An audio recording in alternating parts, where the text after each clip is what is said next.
চলো আজকে চলে এসেছি আবার বাকি প্রশ্নগুলোকে দিয়ে নিয়ে ডিসকাস করতে, যেগুলো আরআরবি এনটিপিসিতে আছে প্রিভিয়াস ইয়ার কোশ্চেন আনসার। আজকে আমরা জেনারেল নলেজ নিয়ে ডিসকাশন করছি। আজকের প্রথম প্রশ্নটি হলো একলা চলো রে, ওয়াক অ্যালোন লিখেছিলেন কে? রবীন্দ্রনাথ ঠাকুর, ঈশ্বরচন্দ্র বিদ্যাসাগর, অরবিন্দ ঘোষ না পিসি চ্যাটার্জি? সঠিক উত্তরটি হলো রবীন্দ্রনাথ ঠাকুর।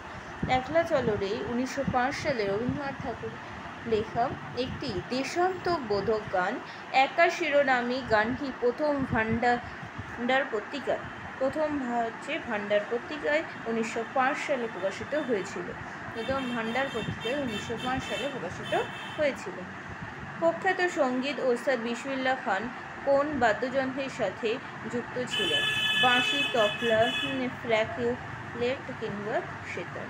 অবশ্যই রয়েছে অপশন সি, ফ্ল্যাকুলেটের সাথে যুক্ত ছিল। সেওনাই ওস্তাদ বা ওস্তাদ বিসমিল্লাহ খান ছিলেন ভারতীয় শাস্ত্রীয় সঙ্গীতের কিংবদন্তি এবং তিনি 21শে মার্চ 1916 সালে বিহারে একটি মুসলিম পরিবারে জন্মগ্রহণ করেন এবং তার আসল নাম হলো কামরুদ্দিন খান। ওস্তাদ বিসমিল্লাহ খানের আসল নাম হলো কামরুদ্দিন খান। তিনি একটি মুসলিম পরিবারে জন্মগ্রহণ করেছিলেন বিহারে 1916 সালে 21শে মার্চ। জনপ্রিয় লোকগান কাছরি কোন রাজ্যে বিখ্যাত? উত্তরপ্রদেশ, মধ্যপ্রদেশ, ছত্তিশগড় না হরিয়ানা?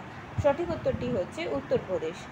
কাছরি হলো উত্তরপ্রদেশের অন্যতম জনপ্রিয় লোকসঙ্গীত, যা শাস্ত্রীয় এবং শাস্ত্রীয় সঙ্গীতজ্ঞদের দ্বারা গাওয়া হয় এবং মির্জাপুরে এরা সুতপতি বলে মনে করা হয়। মহাকাব্য মহাভারতের উপর ভিত্তি করে নিচের সে লোকগীতি পাণ্ডবানী শৈলীর অন্তর্গত? তেজান ভাই, সারবা সিনহা, সর্বসেনা না ভীমালাক্কা না হীরা দেবী সাইকা? সঠিক উত্তরটি হচ্ছে অপশন এ, তেজান ভাই। লোকনাট্যের এই রূপটি হল মধ্য ভারতের ছত্তিশগড় রাজ্যের একটি জনপ্রিয় লোকনাট্য এবং লোকের একটি নাটক। পাণ্ডবানী হলো এক লোকগানের ধরন যা প্রাচীন ভারতীয় মহাকাব্যের মহাভারতের বর্ণনা দেয়। বিখ্যাত ছত্তিশগড় লোকসঙ্গীতের গায়ক তেজাই ভাই কোন ধরনের লোকসঙ্গীতের একজন প্রবক্তা? পাণ্ডবানী, লাবণী না ভারত না গন্ডোল? সঠিক উত্তরটি হচ্ছে পাণ্ডবানী। ওস্তাদ আমজাদ আলী খান কোন বাদ্যযন্ত্রের সাথে যুক্ত ছিলেন? বাঁশুরি, সরোদ না সেওনাই না সন্তোষ? সঠিক উত্তরটি হচ্ছে সরোদ বাদ্যযন্ত্রের সাথে যুক্ত ছিলেন ওস্তাদ আমজাদ আলী খান, সরোদ বাজাতেন।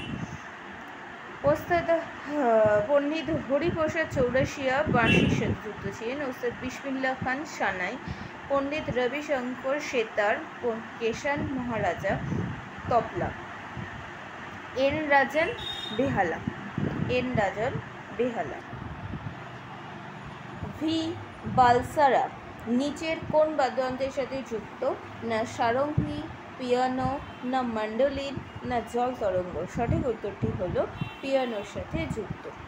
নিচের কোন ব্যক্তি বাদ্যযন্ত্র সন্তরের সাথে যুক্ত নন? ভজন শকুরি না ওস্তাদ আমজাদ আলী খান না পণ্ডিত শিবকুমার শর্মা না তরুণ ভট্টাচার্য? অবশ্যই সঠিক উত্তরটি হলো ওস্তাদ আমজাদ আলী খান। বাদ্যযন্ত্রের সাথে তিনি যুক্ত নন, সন্তরের সাথে যুক্ত নন। ওস্তাদ একটু আগেই আমরা বলেছি যে ওস্তাদ আমজাদ আলী খান কিসের সাথে যুক্ত ছিলেন? সরোদের সাথে যুক্ত ছিলেন, সন্তরের সাথে নয়। ওস্তাদ আমজাদ আলী খান সরোদের বাজাতেন, এটা সন্তর বাজাতেন। নিম্নলিখিতদের মধ্যে কে একজন বিখ্যাত সন্তর যন্ত্রবাদক? একই কোশ্চেন কতবার রিপিট এসছে দেখি তোমরা বুঝতে পারছো যে একই কোশ্চেন কীভাবে রিপিট আসছে। নিখিল ব্যানার্জি না ওস্তাদ বিন্দা খান না শিবকুমার শর্মা না আনহাস হোসেন? সঠিক উত্তরটি হবে শিবকুমার শর্মা। তিনি কিন্তু সন্তর বাদ্যযন্ত্র ছিলেন। কিছুক্ষণ আগে আমরা ডিসকাস করেছি যে শিবকুমার শর্মা রয়েছে সন্তবাড়িতে।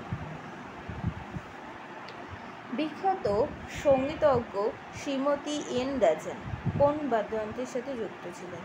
বেহালা। এন রাজন একটু আগেই বলেছি কোন বাদ্যযন্ত্রের সাথে যুক্ত ছিলেন, না বেহালা বাদ্যযন্ত্রের সাথে যুক্ত ছিলেন, যাকে বলি ভায়োলিন।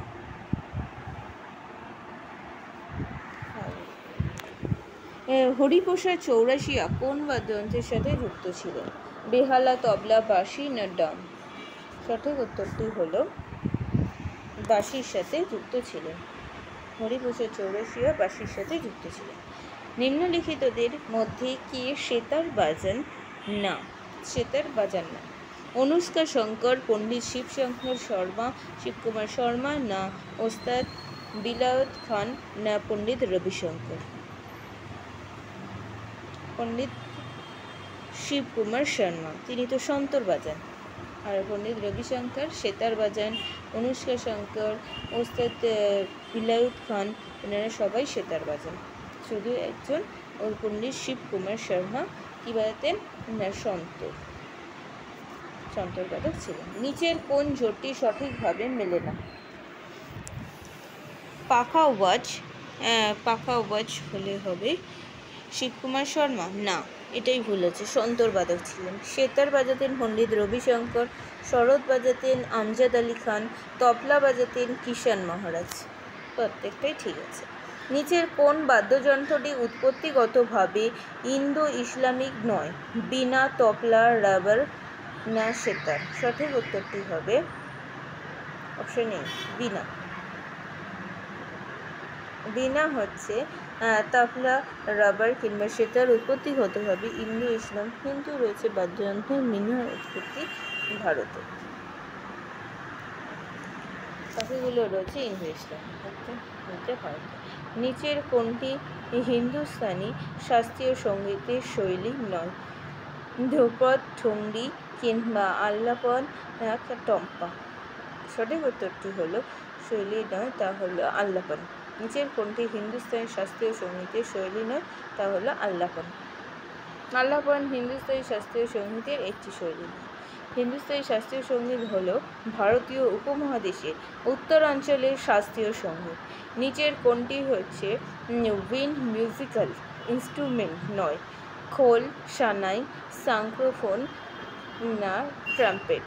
সঠিক উত্তরটি হলো খোল, যেটা হচ্ছে উইন্ড মানে হাওয়া ভরে মিউজিক্যাল ইনস্ট্রুমেন্ট নয়, কিন্তু এটা আকৃতিতে হচ্ছে অপ্রতিসম একটি ড্রাম, খোল মানে, আর এটি দুবুকে ভিন্ন আকারের হয়ে থাকে।